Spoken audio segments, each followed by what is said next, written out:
ప్రపంచవ్యాప్తంగా ఎందరో అమెరికాకు వలస వెళ్తుంటారు. ఇందులో ఉపాధి కోసం వెళ్లేవారు కొందరైతే వ్యాపారం కోసం వెళ్లేవారు మరికొందరు. ఇక ఉన్నత విద్యను అభ్యసించేందుకు పెద్ద సంఖ్యలో విద్యార్థులు అమెరికాకు వెళ్తుంటారు. అయితే నూతన అధ్యక్షుడు డొనాల్డ్ ట్రంప్ మేక్ అమెరికా లక్ష్యంతో వలసదారులపై కొరడా జొలిపిస్తున్నారు. ఈ క్రమంలో వలసదారులను బలవంతంగా వారి వారి దేశాలకు పంపిస్తున్నారు. ఇదిలా ఉంటే H1B, L1 వీసాదారులకు కష్టాలు మరింత పెరిగే అవకాశాలున్నాయి. బైడెన్ కల్పించిన ఆటో రెన్యువల్ను రద్దు చేయాలని ఇద్దరు సెనేటర్లు తీర్మానం ప్రవేశపెట్టారు. అమెరికాలో ఉద్యోగాలు చేస్తున్న విదేశీయులకి మరో భారీ షాక్ ఎదురవ్వచ్చు. H1B, L1 వీసాలను ఆటో రెన్యువల్ చేసుకోవటానికి ఉన్న అవకాశాన్ని రద్దు చేయాలని ఇద్దరు రిపబ్లికన్ సెనేటర్లు తీర్మానం ప్రవేశపెట్టారు. వర్క్ వీసాలకు ఆటో రెన్యువల్ అనేది ఇమ్మిగ్రేషన్ అమలుకు అత్యంత ప్రమాదకరమైందని వారు పేర్కొన్నారు.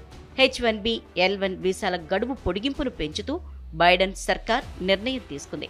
గతంలో ఇది కేవలం 180 రోజులు ఉండగా గత సర్కార్ 540 రోజులకు పెంచింది.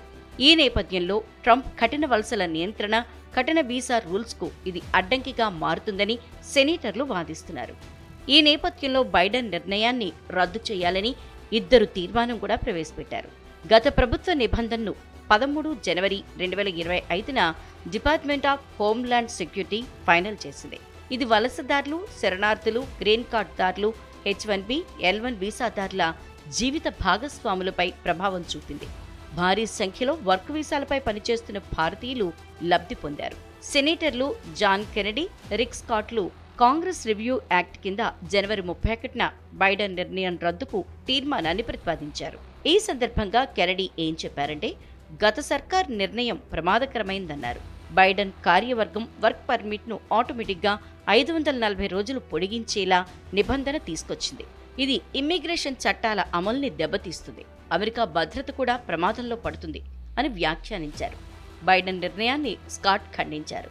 అక్రమ వలసదారులు ఏళ్ల తరబడి అమెరికాలో ఉద్యోగాలు చేసేందుకు ఇది సహకరిస్తుందని వ్యాఖ్యానించారు.